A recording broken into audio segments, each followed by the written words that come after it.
the downfalls of David Benavidez's career has been him getting stripped because he was eating too many Butterfingers and stuff like that. You know what I'm saying? Where he got stripped because he came overweight in 168-pound division, right? Where he lost his title. And before that was his struggles with substance abuse. They call cocaine in his system. A personal setback has emerged for David Benavidez as his fiancée Karina Silva, an influencer and businesswoman, publicly announced the cancellation of their wedding on July 5 through an Instagram post that has since disappeared from her account, leaving fans and followers searching for answers. She wrote, "With an incredibly heavy heart, I, Karina, have made the painful decision to call off my wedding. This is not the ending I prayed for." Despite canceling the wedding, she remained graceful towards Benavidez and his personal struggles.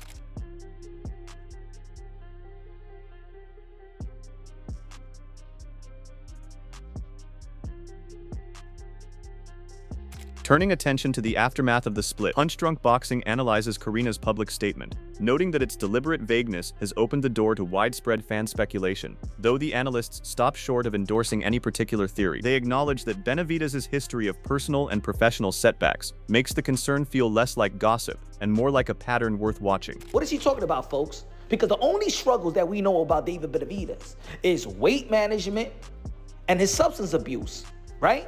With the cocaine. The downfalls of David Benavidez's career has been him getting stripped because he was eating too many Butterfingers and stuff like that. You know what I'm saying? Where he got stripped because he came overweight in 168-pound division, right? Where he lost his title. And before that was his struggles with substance abuse. They call cocaine in his system. So those are the only struggles that the boxing world is aware of. So when she says the struggles that people are already aware of. Placing that in perspective, Punch Drunk Boxing balances the breakup news with a broader look at the history of substance use among elite fighters, acknowledging Benavidez's past without reducing his career to it. Though they stop short of offering any definitive judgment on the current situation, they frame it as part of a long and complicated pattern that has followed the sport for decades. Look, folks, if David Benavidez is back on the I'm in love with the go-go, how do I feel about it? To be honest, maybe it's a good idea. I mean, look, almost all the great fighters love the cocoa. Almost all of them. Look. Sugar Ray Leonard was on the cocoa. Oscar De La Hoya was on the cocoa. Julio Cesar Chavez on the cocoa. His son on the cocoa. Aaron Pryor on the cocoa. Tyson Fury on the cocoa. Mike Tyson on the cocoa. Pernell Whitaker on the cocoa. Damn it, the cocoa must be good. I mean, it don't take away the fighter's greatness. And David Benavidez never lost while he was on the cocoa. I mean, he lost his world title, but he never lost in the ring. Continuing that in perspective, Blue Blood Sports TV reflects on the news of Benavidez's broken engagement, acknowledging the personal toll of his ongoing struggles without sensationalizing the situation. Though the host stops short of predicting what this means for his career, he makes it clear that the pattern is becoming harder to ignore. Benavidez remains one of the most talented boxers of his generation. Talent alone can't shield anyone from the weight of personal demons, and until those are addressed, the sport will always feel secondary to the real fight happening outside the ring. David Benavidez's fiance yesterday posted that she's called off their engagement and their wedding. They're not getting married. And she also revealed that David Benavidez is still dealing with some serious monsters within, and he's still having excessive drug use. Here takes another turn. Blue Blood Sports host initially questioned why Karina would go public with such intimate details, but after discussing it with his own wife, he came to a different conclusion about what was really driving her decision, though he leaves the full weight of that realization for his broader analysis. He explains that when you're dealing with a loved one who may be spiraling or in denial, traditional channels, private conversations, interventions, quiet support often fail, and public exposure becomes a last resort to force the issue. That's a cry for help. She don't want to leave him. She loves him, but she don't know what else to do. And she sees that it could possibly be tragic. And so I said, well, yeah, why is she revealing this information? She said, yeah, well, she sort of revealed information, gave you a roundabout way. But imagine the things that she saw that she could reveal that she didn't reveal, if she wanted to destroy him or if she was putting her resume out there. On a more serious note, the core message here is that Benavidez needs to confront his struggles with substance abuse directly and get clean. with the emphasis placed squarely on the importance of him seeking real, sustained help rather than just addressing it on the surface. The concern raised isn't just about his career at this point, but about his overall well-being, framing this as something that needs to be prioritized above anything happening inside the ring. I hope that David Benavidez gets clean. This is bigger than the sport of boxing, people. I truly like Jose Benavidez Sr. and Jose Benavidez Jr. and David Benavidez, and he got his son. And I truly hope that this is a wake-up call for David Benavidez.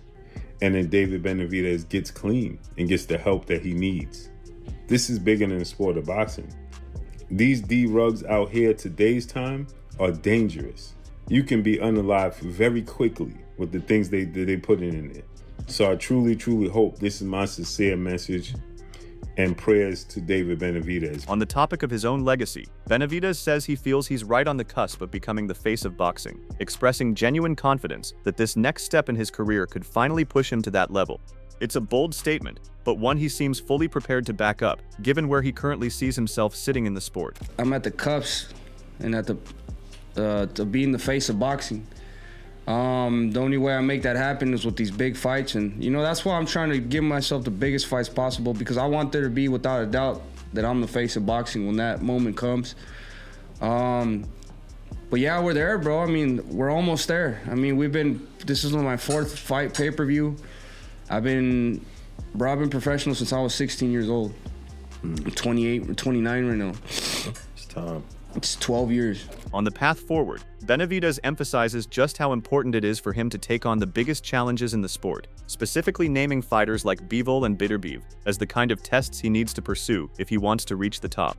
He frames those matchups not just as opportunities to prove himself, but as essential steps toward increasing his overall value and standing within boxing, arguing that avoiding the toughest competition would only hold his career back at this stage.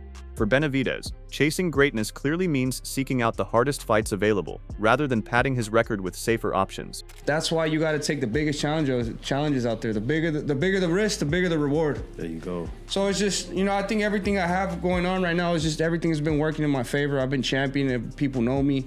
I'm getting bigger, I'm doing more work, and PR and all this stuff. I'm taking the fights people want to see me fight. I'm winning them in the ways I need to win. So all this stuff is just, it's helping me to get to those numbers, because Canelo, he barely started, he got to those numbers when he got that opportunity with Floyd. Then it gradually started going, and then he got it again when he fought Golovkin. That's how he signed that contract with $30 million each fight after that. So it's just, you got to move little by little, take the hardest fights, and little by little, we're gonna get there. On the topic of what separates him from others, he critiques what he calls the new age of boxers, suggesting many are too distracted by social media and lack the discipline needed to properly study film and break down opponents. He credits his own success to the opposite approach: constant study, careful tactical planning, and a genuinely dedicated work ethic, framing that difference in mentality as the real reason he's been able to consistently perform at a high level while others fall short. Just to get better somewhere else, it doesn't make sense to me. Yeah. I don't know how other people think, but boxing is my bread and butter. You know what I mean? And it's not only just about being a boxer, it's about thinking about boxing every single day. I think of combinations I need to throw every single day. I think of positions, how I need to throw them from. Bro, boxing is, you gotta be thinking every single day. For you to improve as a fighter, or look at a fighter that just thinks he knows everything, he's not paying attention to boxing, doing other shit, the skill is gonna go down. Yeah, it shows. So for me, anybody could do whatever they want to do. I'm not knocking anybody, but my main job is this, and that's why I feel like I get better every single fight. And I can do everything good. Speaking to his ultimate goal, Benavidez expresses a lifelong ambition to become the greatest boxer of all time, framing it as the driving force behind everything he does inside and outside the ring. He reflects on his own growth over the past few years, admitting he's matured significantly since his early career, moving past old mistakes and distractions to become fully committed to maximizing his potential, rather than simply coasting on raw talent alone. So you're definitely right. You're looking at a man that's not going to let anything outside the ring, mess with his game. Since I was 3 years old, I've had one dream only. That's becoming the greatest boxer of all time, and that's exactly what we're going to accomplish. Yeah, we're almost there, and we're going to keep going until there's nobody left to say anything bad about me.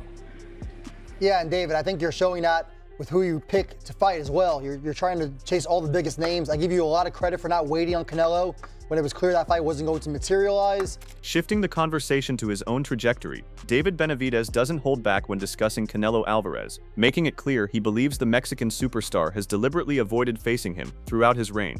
Benavidez speaks openly about his belief that Canelo has sidestepped him throughout his career, suggesting that the window for that fight may have already closed. Though he leaves the full weight of that frustration for the interview, his message is clear: he's moving forward, not waiting, and chasing champions who are willing to meet him in the cage. You know, I mean, I know that we could get offered a lot of money to go down to 168, but I'm more comfortable at 175. I'm chasing better beef. I'm chasing Bivol. You know, I'm chasing these other bigger. I'm chasing Zurdo Ramirez at cruiserweight. You know what I mean? So I've been at 168, but I have no interest in going down. You know, I feel like everything that's happening in my career, you know, I'm in a great position in every single way. I wasn't going to go down to 168, but now if Canelo wants to come up, then he, you know, I got the WBC world title 175. After I beat Bivol, I'm going to have all belts. So after that happens, now I'm the one who has the power. Now I'm the one. Canelo said he doesn't fight. He fights for greatness. He fights for titles. Well, let me go pick up all the titles and let's come back into the table and talk. Looking beyond the surface, Jose Benavidez Sr. pulls back the curtain on the managerial frustrations that have plagued his son's career, revealing that direct communication with key promoters has been largely ignored, though he stops short of naming specific fights that were lost. The implication is clear: a breakdown in who speaks for David has cost him opportunities he may never get back. He makes it clear that this isn't just about ego or control. It's about missed opportunities and stalled momentum for a fighter who believes he's in his prime and ready for the biggest names in the sport, but finds himself blocked by a system that doesn't always prioritize his voice. So what Jose Benavidez tells me is shortly after beating Zurdo Ramirez 4 weeks ago, he contacted Dana White. He sent Dana White a text, he sent Turki Al-Ashik a text, and he sent Jai Opetaya's manager, Mick Francis, a text as well to make an Opetaya fight. He didn't get word back from any of them for the last couple weeks until last night, until yesterday, when it was reported that the WBC is now mandating Benavidez for Noel Mikhailian's belt. The reason why Jose Benavidez Sr. never received word back from those parties is because they were told after a meeting that happened with Jose Benavidez and Turki Al-Ashik 2 years ago that they were informed from David Benavidez that Louis DeCubas is the man to speak to when making his fights and not Jose Benavidez Sr. On Benavidez's path forward, Jose acknowledges the significant fan interest surrounding a potential clash with Usyk, but he urges genuine caution when it comes to jumping weight classes at this stage of his career. He suggests waiting at least another year before considering a full move up to heavyweight, arguing that rushing the transition could undercut the physical advantages Benavidez currently holds at his natural weight.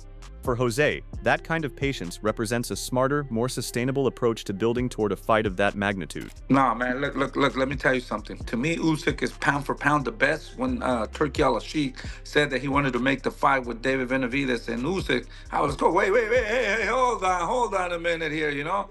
Let's give the guy his respects, you know? He's proven himself and he's looked spectacular, you know? And I mean, to me, you know, he's still dangerous. I just think he got, you know, he underestimated this fighter, you know? On what fuels his mentality, Jose stresses that Benavidez is fully ready and willing to face anyone in the sport, to test his skills and continue building his legacy at every stage of his career. He firmly dismisses any suggestion that they've been strategically avoiding tough opponents in favor of safer, lower-risk fights, pushing back hard against that narrative and insisting it doesn't reflect how they've actually approached matchmaking. We've seen better beef, you know, fucking knocking everybody out, brother. You know, he's proven himself, you know, to be pound for pound one of the best fighters. Be bold, you know, also, you know, has proven himself. He beat Canelo, he beat Zurdo Ramirez, he beat Benavidez, you know, so how are you going to compare yourself to something like that, you know? So let me tell you something. What's a better fight? Be bold or Opetaya, fight on Opetaya with David? Of course, there's no brain to it, bro. Or Benavidez, you know?